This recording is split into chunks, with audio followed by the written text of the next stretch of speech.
The Banu Kalb was one of the tribes of Arabia during Muhammad's era. The Banu Kalb claimed descent from the Yemenites. The Quraysh led a propaganda campaign against the Prophet in order to gain allies and incite hatred towards. By sending out expeditions, it would weaken the enemy and refute the propaganda. Abdurrahman bin Awf was sent to Dumat al-Jandal to invite him to Islam. He stayed there for 3 days performing dua work, which resulted their chief, Asba bin Amr al-Kalbi, who was a Christian at that time, to embrace Islam. Soon after that, the majority followed him by embracing Islam. Banu Kalb thought nowadays exist by majority in northwest Syria, especially in Homs and Kadaha. Some in the Syrian conflict have utilized a end of times hadith relating that they will be sold as slaves to justify the enslaving of the Banu Kalb, but such attempts are not scholarly. Al-Banin. Fatima Kalbia was a sacred woman, born in R5, according to Muslim lunar calendar. She belonged to the powerful and main Arab tribe of Banu Kalb. She loved the children of Fatima Zahra, daughter of Muhammad the Messenger of God, from her heart.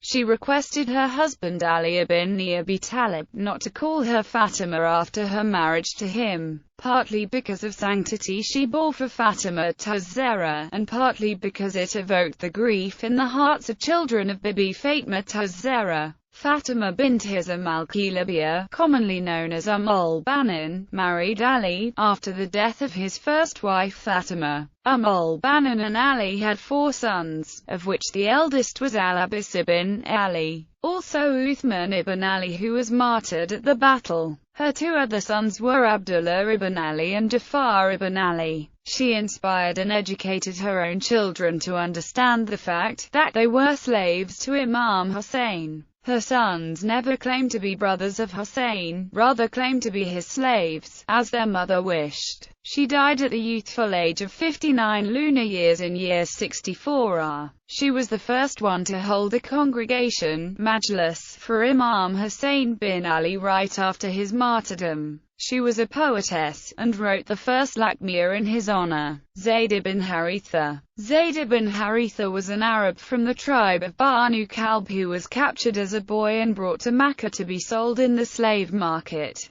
He was bought by Khadija's nephew and put in her service. In Khadija's household, Zayd became attached to Muhammad and devoted himself to his service. Their relationship was like that of a son to a father. Indeed, when Zayd's father came to Mecca in search of him, Zayd was given the choice by Muhammad of either going with his father or staying with him. Zayd's reply to his father was, "I shall never leave this man. He has treated me nobly, as a father would treat his son. Not a single day have I felt that I am a slave. He has looked after me well. He is kind and loving towards me and strives for my enjoyment and happiness. He is the most noble of men and the greatest person in creation. How can I leave him and go with you? I shall never leave him." Later, in public, Muhammad proclaimed the freedom of Zayd. However, Zayd continued to live with him as part of his household and devoted himself to his service.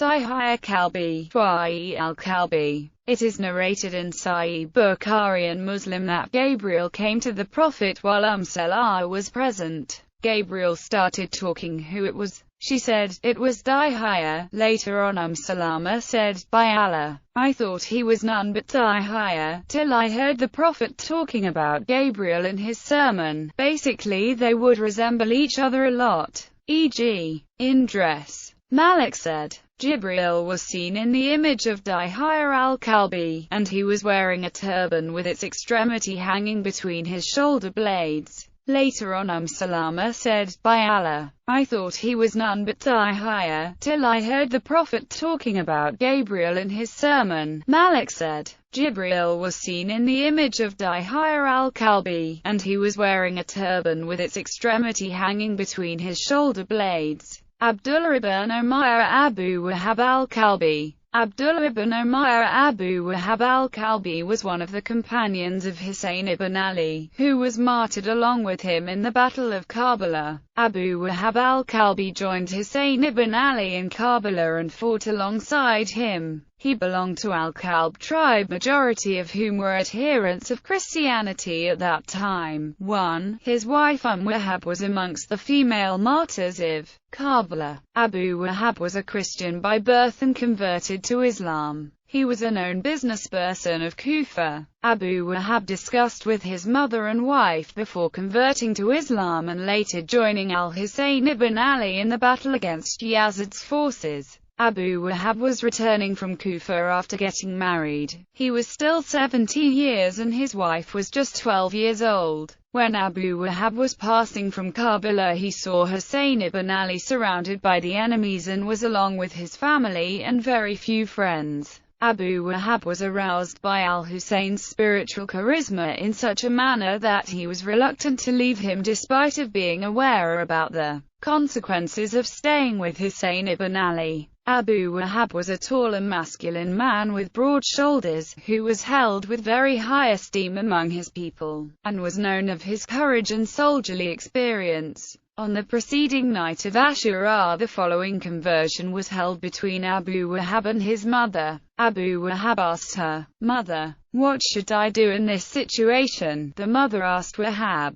"How do you feel yourself, my son?" Wahab said, "In my opinion, Husayn is on the just path and it would be cowardly and against all traditions of Arab chivalry and gallantry to leave the side of a man so isolated and surrounded by bloodthirsty enemies." The mother said, "But that means definite death." Wahab replied, "Yes, I know, but my heart tells me that this is the right thing to do in these circumstances." The mother then said, "If that is how you feel, then we will stay with Husayn." Abu Wahab's mother then pleaded on his behalf and said, "O grandson of the Prophet of Islam, it will be an honor for me if my son fights for you and gives his life protecting you." Husayn was still reluctant to accept Wahab as one of his soldiers and advised him not to risk his life, that too in a matter which concerns Muslims. When Abu Wahab saw this, he said, "O grandson of the Prophet of Islam, if that is the case, then, from this moment on, I am a Muslim." Abu Wahab testified that there is none worth worshipping besides Allah and Muhammad is his messenger. Abu Wahab participated in the retaliatory attack when the al-Sham attacked al-Husayn's right wing. Wahab in that engagement killed 31 of them, of which 19 were horsemen and 12 were footmen. His right hand was severed by Hani ibn Thabit al-Hadrami and left hand by Bakr ibn Hay. Having left without arms, he was taken captive and killed on that spot.